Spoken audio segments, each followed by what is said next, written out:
Hello, welcome back to the No Excuses podcast. My name is Anne and I live in Worcestershire in the middle of England with my hubby and our dog. This is episode number 18 already. We got here pretty fast, didn't we? Welcome if you're an old viewer returning and you're fool enough to come back again and listen to my waffle, or if you're a new viewer, you're all welcome here. A bit of a mixed bunch today. We've got some finishing, which is, not usually the rule for me. A little bit of sewing and a finish on that. My monthly nature club, what I've been reading, and some chat.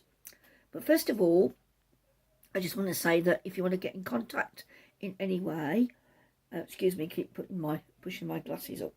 You're probably used to it by now. If you want to get in contact, there is a Gmail, and I'm also down below. And there is also my Ravelry and my Instagram account as a direct link to both of those. Plus, anything I talk about is always, usually linked. And if I leave anything out, please let me know, and I will send you a link to the product or the pattern or whatever I've chatted about. The first thing I want to say before we get into the thing is the mail for the spring, end of the spring mail, as part of the bigger seasonal mail, ended a couple of days ago on the 30th of June. So I have asked Tom to pick a random number at the top of his head, which he did, and I will talk about the result of that later. And, I haven't even shown you the prize yet, but, we'll see. There's a tail to the prize. Of course there is, and I'll show you that towards the end of the episode. So let's get on, shall we? First, let's talk about my knitting, and we have, what am I wearing? Ta-da! I'm wearing my cotton and linen top, which I've been knitting with Sublime cotton and some beautiful linen that I got from Nomolio, who's on Etsy, and the colours seem to go very well when I put them together. So I've done sort of a stripe effect where the colours have overlapped as well. I've done one, strand of linen and one strand of cotton, all the way up on the back thing, and I've used the Ona, O-N-A, top pattern from Berroco. I'm thinking of the orange fizzy tablet that you had to order then on a Berroco. That's available on Ravelry. The link will be below. I've used that roughly for measurements because of the V-neck, really. I think the V-neck's a bit big for me. It's, and the cotton does stretch a bit, doesn't it? So it's been washed in the washing machine with other light coloured items. And it's given a bit on the neck. I've had this on all day. I've got a thin sleeveless, a thin t-shirt underneath, because otherwise I'd have too much flesh on my bar would be showing, and it's a bit low on the at the front as well, and it just wouldn't feel as comfortable. Now I don't mind wearing it over something else, but I would have preferred it if I could have I've just worn it on its own. And Penny suggested putting a row of crochet just underneath the roll. It's just a rolled neck.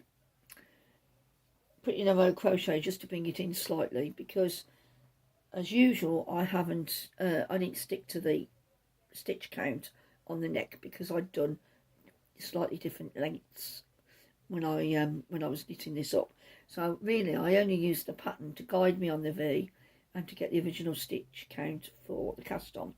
I've done extended sleeves as well, because they only had you cast on a couple of, about six stitches to have grown on sleeves, and I've done 20. But it is rolling over a bit at the end because it's getting caught in my chummy little elbows. But overall, I'm quite happy with it. It's more comfortable to wear than I thought it would be because it's heavy. but I haven't noticed that why it's on me. And I'm really pleased with the colours. I'm really happy with the colours. I will get some proper photographs taken of the top probably tomorrow when it's a bit duller outside. We've got thundery clouds facing me at the moment, but it's also sun shining. Very typical. So yeah, I'll get some pictures taken and some close-ups of the yarn and the stripes as well. So overall, I'd say this was a hit, but not a great hit. You know what I mean?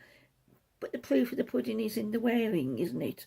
There needs to be a garment version of that, really. You know, the success of the garment will be how often I wear it, because I think it doesn't look too casual. It's nice colours, and I've got quite a few pairs of linen trousers that this will look nice with.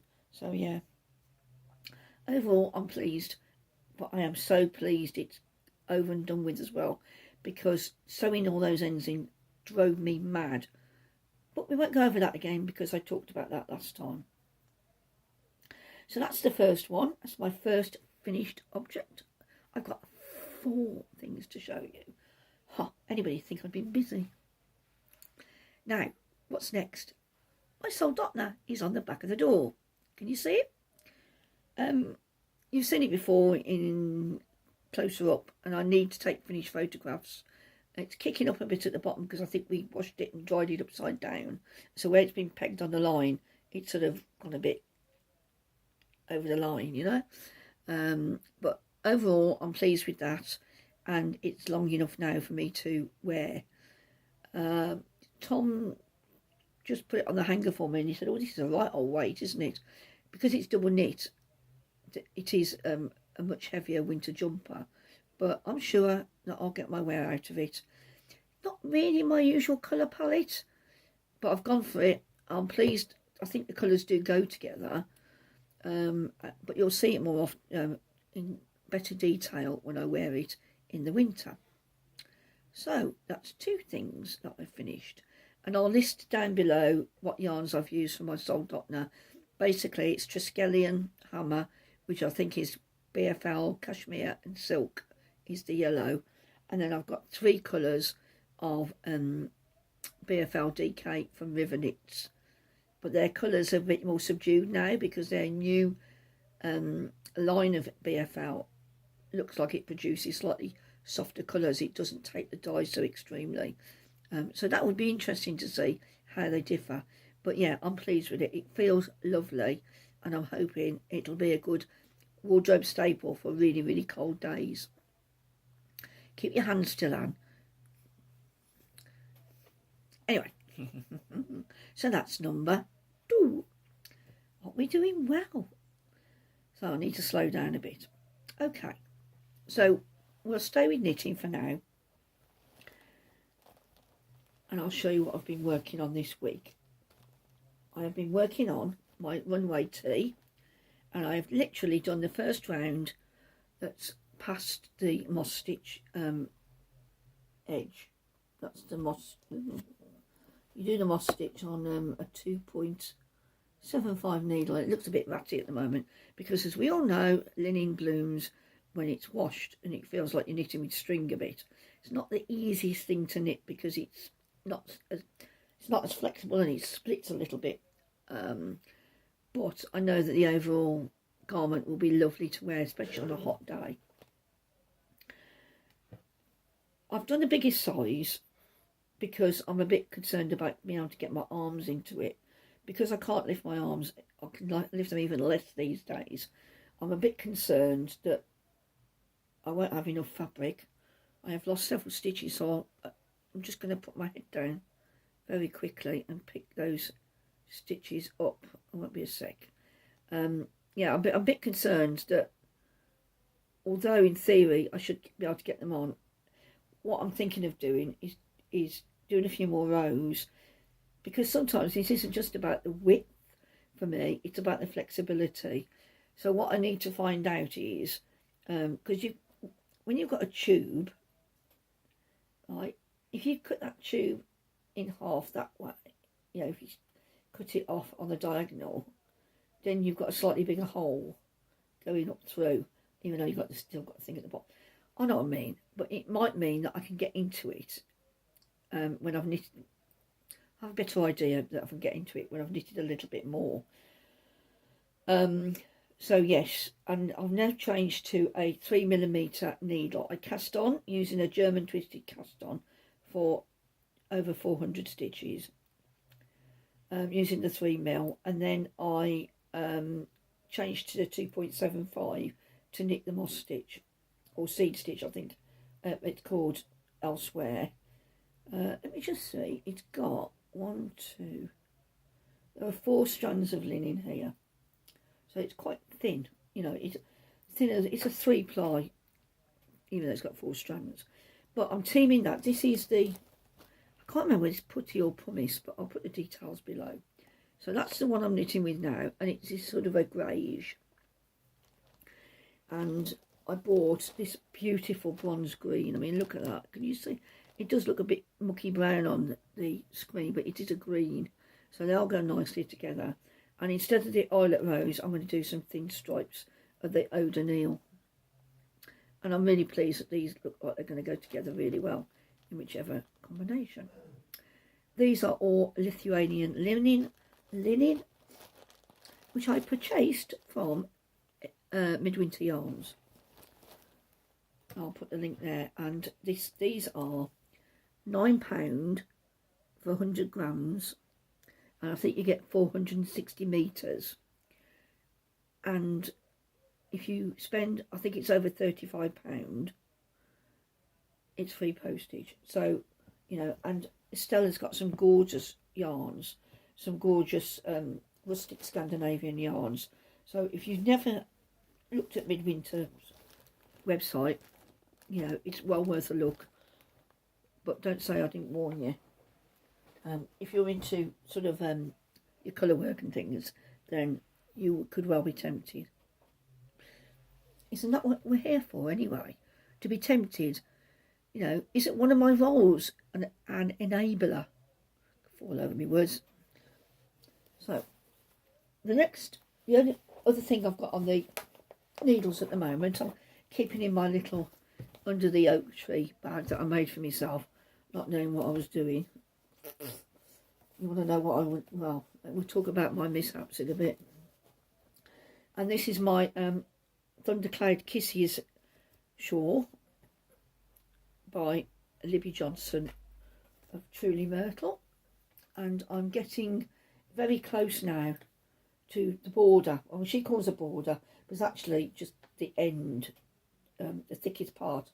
And it's an asymmetric crescent, really, because it folds around quite well. And this yarn is beautiful. These 2 are merino singles. There you are, you see the little kisses on there, little bubbles. I mean, they're going to go through to the other side, but I have used like a twisted stitch technique to try and stop them from going through as much as I can. But my stitch count keeps going wrong, and I don't know why, because it's so simple. It's an asymmetric shawl. So, you know, you increase on one side and decrease on the other, and it's as simple as that. But for some reason, I keep going wrong, and I will not let it defeat me. So instead of just going, well, nobody's going to notice, I'll just add a stitch here. I keep tinking it back, and that's happened about 3 times so far. So, and I've put stitch markers in, again, unusual for me, because I've put them every 10 stitches, so I don't have to keep counting how many stitches I've got on the needle at the end of every 2 rows when you know, and I've written a stitch count on the pattern for me to cross off so I don't go wrong again. See, it wouldn't matter because there's no lace, so it doesn't matter, that's only stocking stitch. But when you get to the placement of the kisses, then I want to make sure I've got the right stitch count on, so, you know, it looks like they're placed correctly. And it can take a while to do that row as they grow. But as I say, I haven't got that many rows to do before I get to the solid brown. The yarns I'm using, this is Florence from Biff Sugar Yarns. You can see a bit of blue there. So it's a merino single from Alison of Biff Sugar Yarns. It's gorgeous. Look at the colours in that. and this is Penny. It's not quite as gingery as that, but the two go together because they're the same sort of tones. It doesn't show up so well here, but they've both got the same sort of tone to them. And I'm quite, I keep saying I'm going to talk about all these things, but I wouldn't mind talking about colour one day, because I think colour is quite important about what you wear to suit your colouring, you know, and I find the subject quite interesting. So I might chat about that one day. I mean, I get it wrong, but I do try and think what suits my bright red palette. You know, I'm definitely an autumn colour person. So yes, I'm knitting those on my zings, 4mm zings, and by the next time I podcast, I should be onto what is called the border, which if you look at the pattern, and I haven't got a picture here because I don't usually print the first page out because it's all a photograph, so it uses a load of ink. But if you look at the picture, it's got a lot of larger holes in it, and that's the in the end bit. You'll see what I mean. You'll see what I mean. So that's my Thundercloud Kisses. And it's a shawl I've wanted to knit up for some time. And I've already got my eye on, I'd like to join the Cross the Pond cow that Ruth loves to knit. And the lady in America that she's doing it with eludes me at the moment. But I'll put the details down below for you. Because I like to have a shawl on the needles. But I don't know what I'm going to do with them all. I can't keep them all. I'm going to have to start giving them away or something. Solutions on a postcard, please, to me. So those are my two whips, the Runway Tee and the Thundercloud Kisses. Let's see how long I've been chatting for. So, before we leave the end of the knitting, let's look at my what I got in the June instalment of the Nature Club from Emily at Rhapsody Yarn and Notions, it said on a thing. Now, as you know, I have BFL sock every month, and this is called Silver Birch. Now, what I've noticed is that quite a few of Emily's are similar in colour. Now, I'm quite pleased about that because I'm thinking that I will knit a boxy with them as a sort of a, I don't think it'll be a fade because a lot of them seem to be sort of a mid-tone type of that. I mean, this is gorgeous. It's got it's mainly blues and a hint of, well, not really a hint of grey for the silver. So that's really, really pretty. But yeah, I'm thinking my house boxy, you know, the tatty one that I think I wore once, has got more holes in the sleeves. And I'm thinking, I can't, what's the point of me repairing it when I've got so much yarn and I can knit myself another boxy, and this could become my house boxy for the next 2 or 3 years. So I'm really pleased that I've thought of a use for the, I won't need 12 skeins obviously, but you know, and if I wanted to I could double it, couldn't I, knit the worsted. And this month's came, I can't remember what she said. Oh, it was trees, native trees was her theme this month. Emily likes her nature, and you know, she sent bulbs, didn't she, earlier in the spring, but she sent this time it's a shawl pin or hair grip. It's leather and it's got a design on it. You can see there a holly leaf design that Emily drew herself, and it's got your wooden pin as well. Now, my hair is nowhere near long enough, and I don't think it would have been even when before I had it cut after lockdown, but this will certainly be useful as a shawl pin for me. So I had that.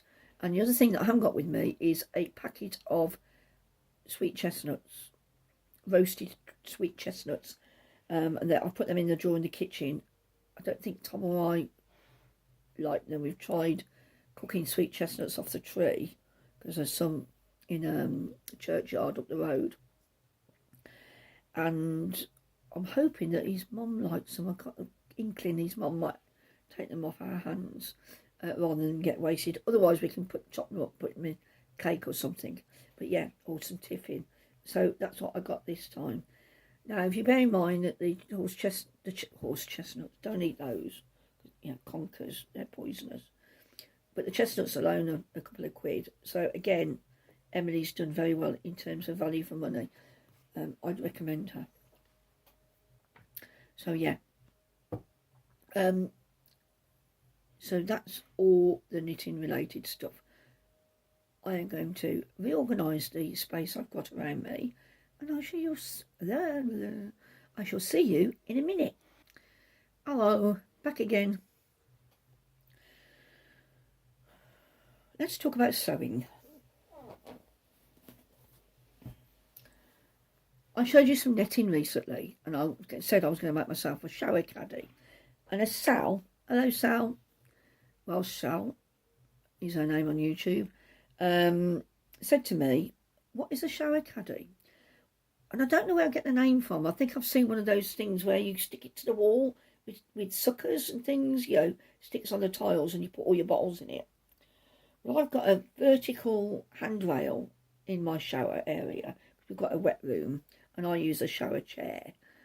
And I don't use it. I don't use this handrail as a handrail. I use it to hang my shower caddy on. And Mum made me a prototype years ago and it works very well. But I needed an extra pocket because I'd started using conditioner more often on my hair. Not every time, but... So I had an extra pocket, and then we made one out of cotton. I say we, Mum did. But as I said last time, you know, I don't wash it as often as I could, and so I thought I'd buy some fabric that would suit. It would put up with being wet a little bit more easily. So I bought something, got some ribbon, and got something, and I've made this.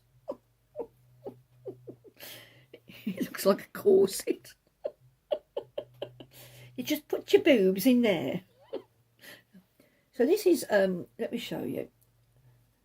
I made this, I've gone from the measurements that Mum did.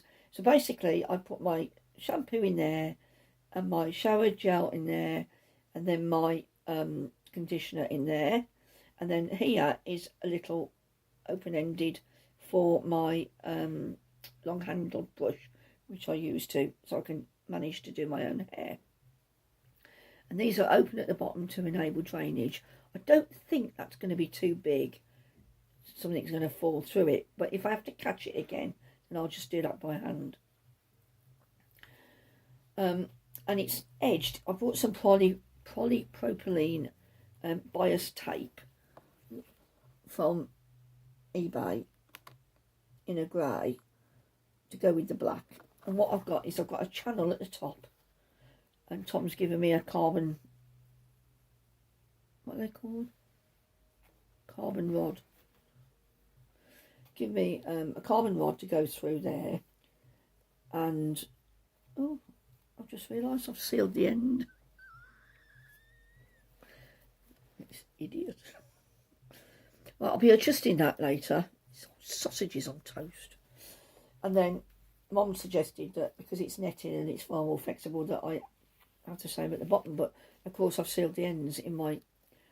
I got a bit fed up of sewing it, to be honest, and I've got black. I've got like pink hands. You can see they're going pink already just from cutting it out. But I cut two out at the same time. The dividers are just ribbon with a zigzag stitch up them. 2 zigzag stitches. It's a bit rough and ready, you know, I don't mind admitting that. But I think it's going to do the job. And then I've put a big loop on it. So that loop goes round the hand controls. That's my car. Goes round the handrail, hooks onto that button there. And then the weight of the bottles and everything keep it in place. And I thought that was easier than doing a buttonhole, really. So there you go. So yes, so I thought I'd finished that, but obviously I haven't because I'm an idiot again. You get a prize for being an idiot on you know, for not thinking ahead. And I thought I'd done fairly well, but like I say, it is over-engineered a little bit. So because I cut 2 out at the same time, I didn't make the 2 together because I thought, well, I might be able to do it simpler, and I think I can next time. for instance, I've treated this as a totally separate pocket, but I'll probably do it as an all-in-one pocket next time. But you've got to sew it like that so that your pockets have got to be deeper, because some of these shampoos and things are getting so large these days that you've got to allow for that. So yeah, so we'll see. So this is my shower caddy. And I think, I think there's a market out there. Not that I'm going to make any more, apart from the one for myself.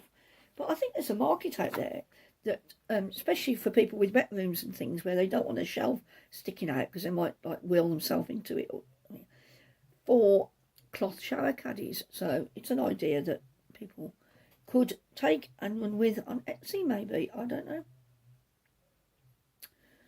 I'm just going to check that I've talked to you about everything I should have done. Okay. Now, the one thing I've realised I haven't done, I haven't got pink hands, by the way. They look fine, because I'm now going to handle the prize for the mount. And I want to tell you about it before I tell you who's won.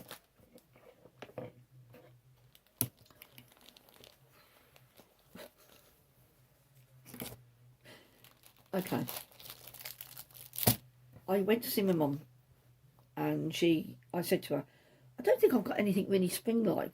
Have you got any material? And she got some fat quarters.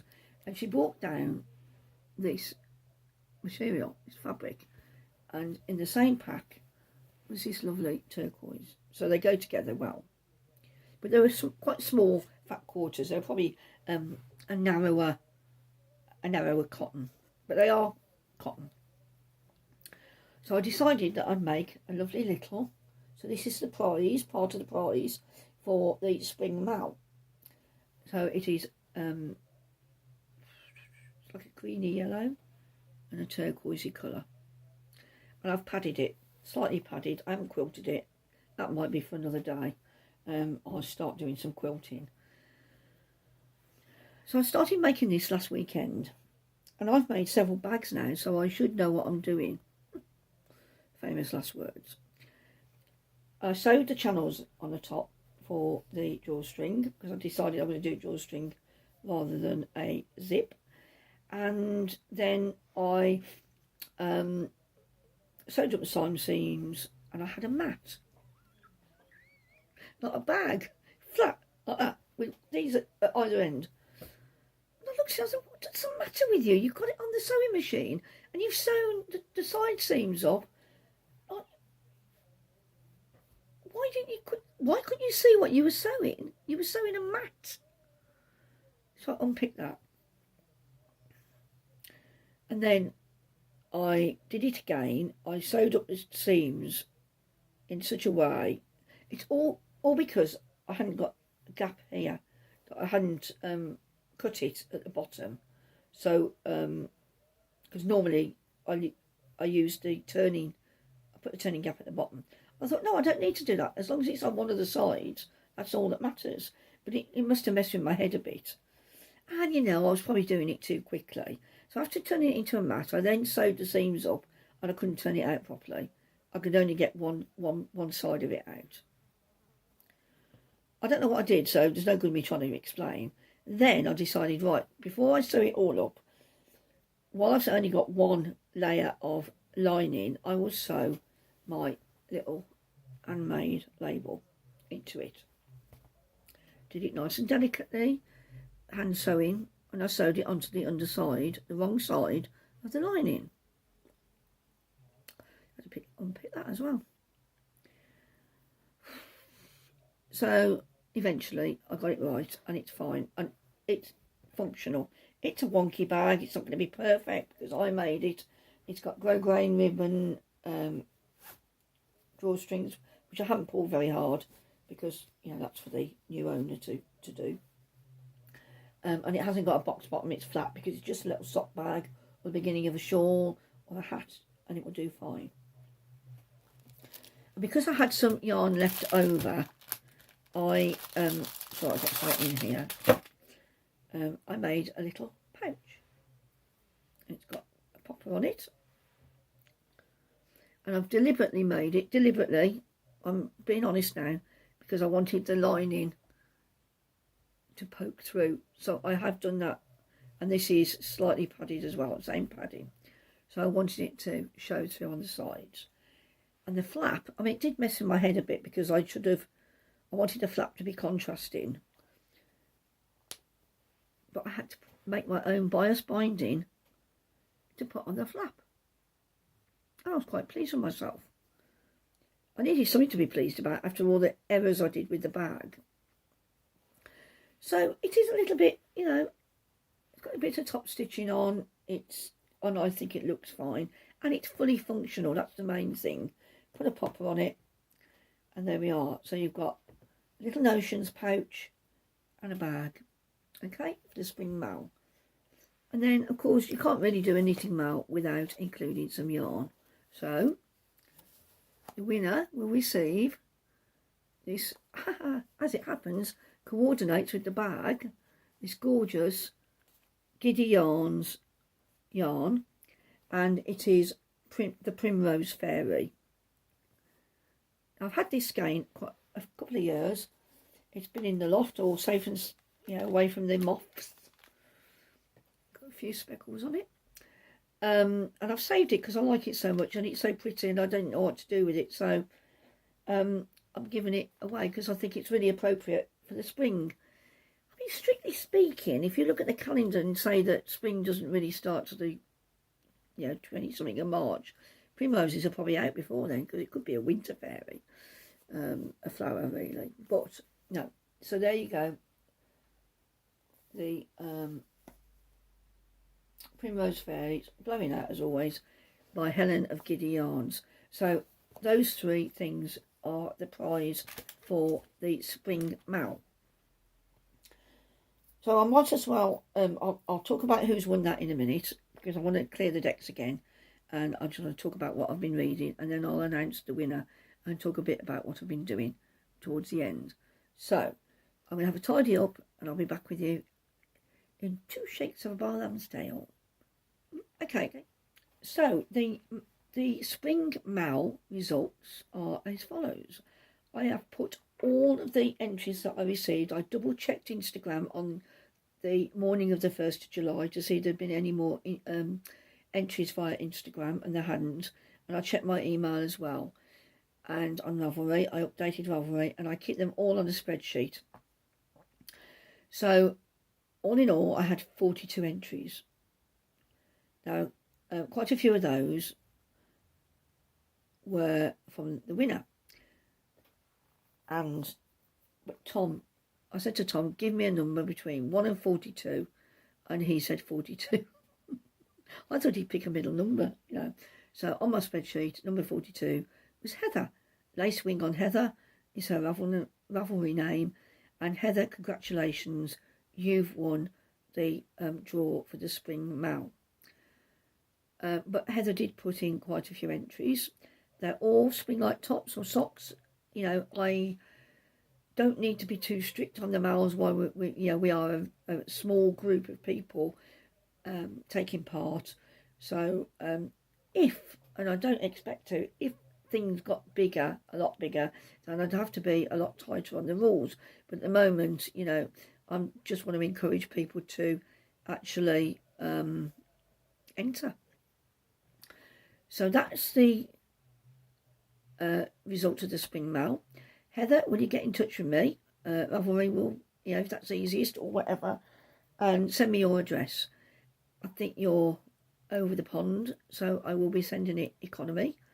But after last time's success with it not taking very long, then I think you'll have it within 2 or 3 weeks. And I'll get that into the post. If you get the address to me, I'm out on Tuesday and I can probably drop it into a parcel box. So congratulations. So that means we're now on to the summer one. Summer, ice cream, going on holidays, sand castles, or if you're in the southern hemisphere, you know, cooler weather, maybe snow where you live, I don't know, whatever's appropriate. But it is your winter. But yeah, I just want people to enter. It'd be lovely if you join in the fun. So yes, thank you to everybody who entered, and good luck for the next one.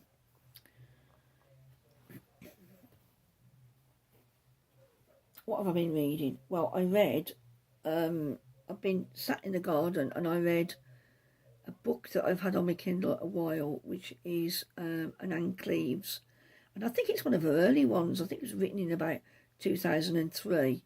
And it's a Peter Porteous one called The Sleeping and the Dead. And that was quite good. I like her style of writing. But I've only read the one Vera so far, so I need to, excuse me, just had a cup of coffee. I need to get on and read others. And then today, I don't know why I started 2 books. First of all, I've got several books on my bookshelf in the lounge that I need to clear off because I've had them years. And you can tell because this looks a bit thingy. This is Graham Hurley, The Take. And this is a Joe Faraday, is the DI, because I read mainly crime. And this, it doesn't say what year this was written. I don't think it's the first one in the series. 2001. So, you know, this is 20 years old. So that's okay. I've only got into it by a few chapters. I haven't got past page 50 yet, I don't think. And then on my Kindle, I've got this Kindle I've had about 5 years or so. I've just started reading The Take. No, that's The Take by Graham Hurley. I've started reading, oh, it's going to be testing my memory now. Simon McLeave, The Snowdonia Killings. Now, they were available on Kindle, and they still might be for about $1.99 or 99p or something. And, yeah, I've just literally got a couple of chapters in. I don't normally read 2 books at once, but because I get confused with the stories. And that's the disadvantage if you read this same genre all the time. Your books can get mixed up in your head. Well, I do in my head anyway, so... yeah. So there we go. Let's draw things to a close by talking about plans. I like talking about plans. What I have found is, because I'm talking to you on a regular basis, it does motivate me to get on and do things, and I think that's a really good thing. Tomorrow I'm going up to Mum's. They've been on holiday again, honestly. And more holidays in the royal family. They went to South Wales and stayed in a travel lodge or Premier Inn, I can't remember which. And then they saw my uncle, my dad's brother, while they were down there. He lives near Carmarthen. So yeah, so they've had another break. So I'm going up there tomorrow to hopefully start sewing on the gelato top. I'm looking forward to doing some sewing. I'm getting more confident with my sewing machine now. The fact that I made the caddy, although it's a bit bulky, it'll work, you know. My sewing won't fall apart. I just take the long route sometimes. I've been binge watching Sewing Bee as well. And I think some of the stuff they do, some of the early stuff seemed very, very difficult. You know, I don't know whether it's got, I shouldn't think it's got easier, because when you're doing something time constrained, it's always difficult, isn't it? Keep telling me Mum to enter. I've said that before, haven't I? Okay, so what we'll be doing, my plans are now to make myself a pouch, a padded pouch, to put my lunch term book in, which I still haven't started, and to use that as my crafting bullet journal, because I want to keep track of all these things I've got in my head. Now, I was chatting to somebody on Ravelry, and she said that she sorted her wool and she got patterns and projects and put them all in bags, and so she could just pick one up and go. And I think that's an excellent idea. I need to make myself, I've got quite a few project bags that other people have made, but I'd like to make myself a couple of big ones for sweaters, because I do find that you don't often get the really, really big sizes, and sometimes they can be quite expensive because of the fabric that goes into them, especially if you start looking at high-end, you know, fabrics. If you buy Dashwood or the latest Riley Blake or something, you're going to end up paying quite a bit per metre. So you can see why the makers justifiably sell it at a higher premium. But I've got plenty of fabric, and I need to make myself a bigger. I'd like to make a square boxed, you know, square based bag really, with a big drawstring on it. One that I can grab, pick up, and it's got plenty of room for my sweaters. So yeah, I might get on and do that, not necessarily before the next podcast. I'm also going to record a video on how I add to my stash on Ravelry and how I manage my projects on Ravelry. I don't do everything to the nth degree. I use it as an aid. I know it can keep track of a lot more things than I do, like your meterage used. But for me, you'll see that I put most of the details you need to put in, but I don't use it as much as it could be used. But yeah, I'll do that ready. Maybe not for next time, but the time after. But next time I will do a needle. I'll do a review of the needles that I use, because I've promised that a couple of months ago, a few weeks ago. And it's about time I stuck to what I said instead of waffling about lots of other things. I know you say you like the waffle, but yeah. So what have I been up to? Well, Mum and Dad went away, so I didn't see them last weekend. But on Monday, I met two work friends. My ex-boss and friend Nikki and I went out to a garden centre near Kidderminster, and we met Dave, who we used to work with, and we had a chat to him for a couple of hours over a light lunch, and that was nice. We didn't buy anything at the garden centre because I've got enough plants for this year really, but and they've got a very nice disabled toilet as well, and I'm always very keen to talk about nice disabled toilets because you don't always get them, and this was like a brand new extension they've built onto the edge of the, I don't think it's just a toilet, part of the cafe as well. But I was in there pithering for so long, the light went out on me. Oh, where the light's gone? Well, luckily they've got like little security lights and things on in the ceiling. So I was like waving my arms, which I can't do very well, and the lights came back on. You know, I don't know. It's just taking me longer and longer and longer to do anything, you know. So yes, so that was nice. And then on the Wednesday, I went to see Liz. I met Liz in Worcester. She's a school friend that I've known since 1973. And we went and had lunch in Bill's, 2 courses. That was nice. I actually ate nearly all of my chicken burger because I hadn't had any breakfast, so that's unusual for me. And yet again, though, I struggled to choose anything I really liked off the menu because I wanted something different from chicken in a way, because we eat a lot of chicken at home. Got chicken for tea, actually. So, yeah, and bought a few bits and bobs, toiletries and stuff, and then got home and then couldn't move. So my body went into a bit of a screaming match. I wouldn't say I'd overdone it really, because all I do is get in the car, drive to the destination, get out of the car, sit in my other power chair, not like what this one, it's a bit smaller, it's lower to the ground, doesn't tilt, etc. But it's good because it gets hoisted into the back of the car. And then we did the reverse, you know, came home, you know, get in the car, drive back, and it's not far.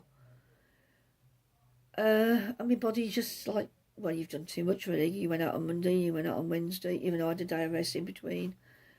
And I know some of it sometimes because I'm sat there knitting, but I didn't knit for very long. So I've got to watch that really, because I just get a bit stiff and it's frustrating. So this week I've got something on Tuesday and Wednesday, but it's Tuesday all day and then Wednesday night. So I just have to take the drugs and, you know, live with the consequences afterwards. But no good being negative about it, you know, it's not going to change, it's not going to go away. So I might as well just get on with it.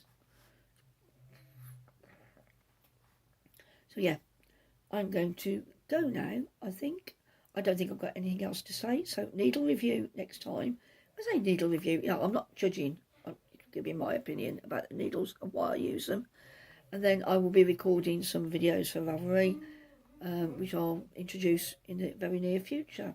So get in touch if you want to. It's not obligatory, but I love hearing from you. And yeah, let me know what you've been up to, because I like to hear what everybody else has been doing. You know, it's not a competition, but it's nice to know that other people are knitting similar things or having similar disasters to me. Please tell me your disasters. I'd like to know about those. So, yeah, I will love you and leave you. I will speak to you in, next week, in a few days, probably 10 days or so. Okay, you take care. Look after yourselves. Stay safe. Be good. Well, that's not obligatory. To our bit. Bye.